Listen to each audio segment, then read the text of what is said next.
योगी मंदिरों की बात कर रहे हैं, यमुना में डुबकी लगाने का केजरीवाल को चैलेंज दे रहे हैं। केजरीवाल भी राजनीति के कच्चे खिलाड़ी नहीं है। उन्हें पता था कि दिल्ली चुनाव एक ना एक दिन हिंदुत्व और सनातन वाली पिच पर तो आएगा ही, इसलिए उन्होंने कुछ तैयारी पहले भी की थी। जैसे केजरीवाल ने ऐलान किया था कि अगर दोबारा आम आदमी पार्टी की सरकार बनी तो दिल्ली में सभी मंदिरों के पुजारियों को 18,000 रुपए महीना सैलरी दी जाएगी। इस ऐलान के बाद दिल्ली बीजेपी के मंदिर प्रकोष्ठ के कई नेता आम आदमी पार्टी में शामिल हो गए थे, लेकिन इस पर भी आज योगी ने क्लास लगा दी। योगी आदित्यनाथ ने कहा कि दिल्ली सरकार तो पहले से ही मुल्ला मौलवियों को वेतन देती थी, अब चुनाव आया तो पुजारियों को सैलरी देने की बात याद आई। योगी का पूरा बयान सुन लीजिए, फिर आपको बताएंगे कि हरियाणा महाराष्ट्र की तरह दिल्ली में भी कैसे बटेंगे तो कटेंगे के पोस्टर लग गए। इन्होंने यहां पे दिल्ली में भी घोषणा की कि मुल्ला और मौलवी को यहां पर पहले से ही ये लोग वेतन देते थे। आज दिल्ली की आर्थिक स्थिति इतनी बदहाल कर चुके हैं कि उनको भी कई महीनों का नहीं मिला, और जब वहां से हो हल्ला शुरू हुआ तो इन्होंने उसको डाइल्यूट करने के लिए कहा कि हम पुजारियों को भी देंगे। दिल्ली चुनाव में आज सिर्फ योगी आदित्यनाथ की एंट्री नहीं हुई, बल्कि योगी के सुपरहिट नारे बटोगे तो कटोगे की भी एंट्री हो गई। आज योगी आदित्यनाथ दिल्ली के करोल बाग में जिस चुनावी सभा को संबोधित करने पहुंचे, वहां बटोगे तो कटोगे के पोस्टर लगे हुए थे। योगी आदित्यनाथ के मंच पर भी बड़े बड़े अक्षरों में बटोगे तो कटोगे, एक है तो सेफ है, यह लिखा हुआ था। यह नारा सबसे पहले योगी आदित्यनाथ ने ही बांग्लादेश में हिंदुओं के खिलाफ हिंसा को लेकर दिया था, जो पहले हरियाणा फिर महाराष्ट्र चुनाव में सुपरहिट साबित हुआ। दोनों ही राज्यों में बीजेपी को जबरदस्त जीत हासिल हुई।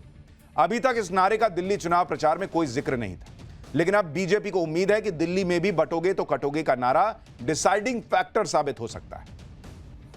दिल्ली के चुनाव मैदान में उतरे सीएम योगी ने पहले हिंदुत्व के एजेंडे पर आम आदमी पार्टी को घेरा, फिर विकास के मॉडल पर केजरीवाल की घेराबंदी। केजरीवाल ने भी जवाब दिया, उस पर आऊंगा, लेकिन पहले योगी जी को सुनिए। योगी आदित्यनाथ ने बिजली के मुद्दे पर अरविंद केजरीवाल को घेरा, कहा यूपी में तो 24 घंटे सस्ती बिजली आती है, दिल्ली में तो बुरा हाल है। योगी के दावों और चैलेंज के बाद अरविंद केजरीवाल भी सामने आए। मजे की बात देखिए कि अरविंद केजरीवाल ने हिंदुत्व के मुद्दे पर तो योगी आदित्यनाथ को जवाब नहीं दिया, लेकिन विकास के मॉडल वाले चैलेंज पर खुलकर बोले। बिजली बिल पर योगी का वार और केजरीवाल का पलटवार दोनों सुनने लायक है, सुनिए। दिल्ली में पावर कट देश के किसी भी बड़े महानगर से, किसी भी नगर से ज्यादा पावर कट है। मैं कह सकता हूं उत्तर प्रदेश की आबादी 25 करोड़ की है। हर जिला मुख्यालय को 24 घंटे की बिजली आज के दिन पर हम दे रहे हैं, और बिजली का पर यूनिट दाम उत्तर प्रदेश में एक सामान्य उपभोक्ता के लिए अगर है तो यह 3 से 3.5 रुपए है, इससे ज्यादा नहीं है। दिल्ली में यही 9 से लेके 10 रुपया है, यानी उत्तर प्रदेश से 3 गुना पैसा लेते हैं। मैं योगी जी से पूछना चाहता हूं, अभी मैंने इतनी सारी जनता से पूछा, जनता बता रही है कि दिल्ली में 24 घंटे बिजली आती है। हमारी दिल्ली में 10 साल से सरकार है, हमने दिल्ली में 10 साल तो क्या 5 साल में ही हमने 24 घंटे बिजली कर दी थी। मैं योगी जी से पूरी विनम्रता से पूछना चाहता हूं, उत्तर प्रदेश में कितने कितने घंटे के पावर कट लगते हैं, जरा बताएं हमको। वहां पे मेरे को पता चला नोएडा में 6-6 घंटे बिजली नहीं आती, लखनऊ में 8-8 घंटे बिजली नहीं आती। योगी का बिजली वाला चैलेंज हो या शिक्षा व्यवस्था पर योगी के वार पर पलटवार, जैसे ही बात दूसरे एजेंडे पर आई, अरविंद केजरीवाल अचानक से आक्रामक हो गए। योगी आदित्यनाथ ने यूपी के शिक्षण संस्थानों को दिल्ली से बेहतर बताया। अरविंद केजरीवाल ने यूपी के सरकारी स्कूलों की हालत पर योगी को घेर लिया। दोनों को सुनिए एक बार, यह भी सुनने लायक। उत्तर प्रदेश के शिक्षण संस्थानों को, उत्तर प्रदेश के मेडिकल कॉलेजेस को, और दिल्ली के अंदर यहां की राज्य सरकार के द्वारा चलाए जाने वाले वे जर्जर विद्यालय के भवनों को देख करके आप अंदाजा लगा सकते हैं कि बच्चों के भविष्य के साथ इनका व्यवहार क्या है। लेकिन आज योगी आदित्यनाथ जी जब दिल्ली आए हैं, मैं उनसे पूछना चाहता हूं कि यूपी के सरकारी स्कूलों का जो इतना बुरा हाल है, टाट पट्टी पे यूपी के सरकारी स्कूल चल रहे हैं, 10 साल से उनकी सरकार है, वो अपने सरकारी स्कूलों को ठीक नहीं कर पाए। अगर उनको जरूरत है, हम दिल्ली से अपने शिक्षा मंत्री को भेज देंगे उत्तर प्रदेश, उनको भी सिखा देंगे कि सरकारी स्कूल कैसे ठीक किए जाते हैं। मैंने कहा ना, ये चुनाव अलग लेवल पे जा रहा है। योगी अपनी बात कह रहे हैं, केजरीवाल कह रहे हैं मैं दिल्ली से शिक्षा मंत्री भेज देता हूं, सिखाता हूं कैसे स्कूल बंद। दिल्ली के चुनाव में जनता को किसे वोट देना चाहिए, इस पर भी अरविंद केजरीवाल और योगी आदित्यनाथ भिड़ गए। योगी आदित्यनाथ डबल इंजन का मुद्दा ले आए, कहा कि इसी से दिल्ली का विकास होगा। जब केंद्र में बीजेपी है तो राज्य में भी बीजेपी रहे, जिससे तेजी से विकास होगा। इसके जवाब में अरविंद केजरीवाल डबल इंजन का अपना वर्जन ले आए। अरविंद केजरीवाल ने कह दिया कि दिल्ली में तो आम आदमी पार्टी की सरकार बन रही है, इसलिए और जिसकी सरकार बनेगी उसका विधायक होना चाहिए, वरना गड़बड़ हो जाएगी। एक बार सुनिए योगी आदित्यनाथ और अरविंद केजरीवाल को, फिर बताता हूं कि दिल्ली के चुनाव में योगी की बातों का कितना असर पड़ेगा। पब्लिक योगी वर्सेस केजरीवाल की लड़ाई पर नवभारत के कैमरे पर क्या रिएक्शन दे रही है, पब्लिक का रिएक्शन बताऊंगा। पहले दोनों को सुन लीजिए। मेरी आप सबसे अपील है कि डबल इंजन सरकार से ही दिल्ली की कायाकल्प होगी, दिल्ली के कूड़े से निजात पाएंगे, ये झूठ बोलने की एटीएम मशीन से मुक्ति पाएंगे, यमुना मैया की शुद्धि के अभियान में सहभागी बनेंगे। तो मेरे साथ बोलेंगे जय श्री राम, जय जय श्री राम।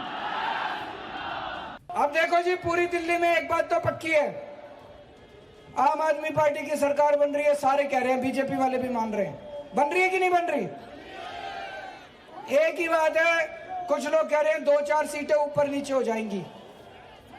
एक चीज ध्यान रखना, जिसकी सरकार होती है उसी का एमएलए बनाना। आम आदमी पार्टी की सरकार बन रही है, आम आदमी पार्टी का एमएलए बनाना। अगर बीजेपी का एमएलए बना दिया गलती से, तो वो 5 साल लड़ेगा तो खूब मेरे से, काम नहीं होने देगा। अरविंद केजरीवाल ने योगी आदित्यनाथ को जवाब देने में ज्यादा देर नहीं लगाई, और वो इसलिए क्योंकि अरविंद केजरीवाल ये जानते हैं कि योगी किसी भी चुनाव को पलटने का दम रखते हैं। अरविंद केजरीवाल हरियाणा और महाराष्ट्र में इसका ट्रेलर देख चुके हैं। भाई अरविंद केजरीवाल वो ऑलराउंडर टाइप नहीं होता, लास्ट में बैटिंग करने आए और गेम पलट दिया, उस टाइप का माहौल रहता है उनका, योगी आदित्यनाथ का, माफ कीजिएगा। तो अरविंद केजरीवाल ये जानते हैं, और दिल्ली की जनता भी ये कह रही है कि योगी चुनाव में असरदार साबित हो। दिल्ली की कराड़ी विधानसभा की जनता ने क्या कहा, जहां पर आज सीएम योगी ने रैली की थी, सुनिए पब्लिक का रिएक्शन सुनिए। योगी के आने से कोई असर होगा? बहुत असर होगा, बहुत असर होगा। योगी के आने से क्या असर बहुत होगा? बड़ा असर पड़ेगा, बहुत ज्यादा। यहीं के आप? योगी के आने से असर होगा?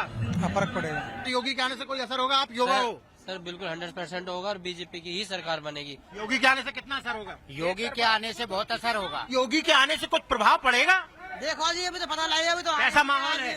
अच्छा माहौल है, खूब भीड़ भाड़ है। फर्क पड़ेगा? फर्क पड़ेगा, योगी जी, हैं? फर्क भी आएगा, आएगा। योगी के आने से फर्क पड़ेगा? फर्क पड़ेगा। अच्छा आदमी है, अच्छा आदमी है। आप क्या कहना चाहेंगी, योगी के आने से फर्क पड़ेगा? पड़ेगा, फर्क पड़ेगा। हैं? कैसा लगा? अच्छा लगा, योगी आए, यहाँ के विकास कराए जब ही तो। पब्लिक तो मोटे तौर पर कह रही है कि योगी आदित्यनाथ आए हैं तो चुनाव पर असर पड़ेगा, लेकिन कितना असर पड़ेगा यह बड़ा प्रश्न है। योगी आदित्यनाथ के असर को अरविंद केजरीवाल हल्के में नहीं ले रहे, इसलिए वो पूरी कोशिश कर रहे हैं कि आखिरी दौर में दिल्ली का चुनाव हिंदुत्व की तरफ ना जाए। इसलिए अरविंद केजरीवाल ने कल मिडिल क्लास का भी मुद्दा उठाया। आज उन्होंने यह माहौल सेट किया कि अगर बीजेपी को वोट दिया तो दिल्ली वालों को हर महीने 18 से 20 हजार रुपए का नुकसान हो जाएगा। अरविंद केजरीवाल ने दिल्ली चुनाव में कौन सा नया दांव चल दिया, यह भी सुनिए, फिर बताता हूं कि अरविंद केजरीवाल ने दिल्ली की महिलाओं को लेकर ऐसा क्या कह दिया कि उनका बयान वायरल हो गया। फिर मैं कह रहा हूं, गलत बटन मत दबा देना। गलत बटन दबा दिया, आपका महिला का बस का सफर भी बंद हो जाएगा। तो सोचो, अगर स्कूल बंद हो गए, सरकारी स्कूल, 10,000 रुपए महीना कम से कम चपत लग जाएगी। अगर मोहल्ला क्लिनिक बंद हो गए, 4-5 हजार रुपए महीने का तो बिल आए। एक छोटी सी बीमारी हो जाए, प्राइवेट डॉक्टर के पास चले जाओ, 700 रुपए तो फीस लेता है, उसके बाद दवाइयों के पैसे, उसके बाद टेस्ट के पैसे। एक छोटी सी बीमारी हो जाए 2000 रुपए कहीं नहीं गए। तो महीने में 5000 रुपए आपके मोहल्ला क्लिनिक से बच जाते हैं, 2000 रुपए बस के सफर से बच जाते हैं। कम से कम 18 से 20,000 रुपए की चपत लग जाएगी अगर गलत बटन दबा दिया।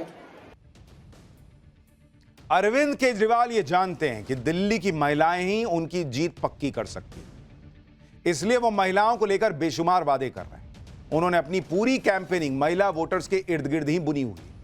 महिला वोटर्स को खुश करने के लिए अरविंद केजरीवाल ने आज यहां तक कह दिया कि महिलाएं पुरुषों से ज्यादा समझदार होती हैं। सुनिए अरविंद केजरीवाल का यह बयान, फिर बताऊंगा कि अरविंद केजरीवाल मंच पर गालियों की लिस्ट क्यों पढ़ने लग गए।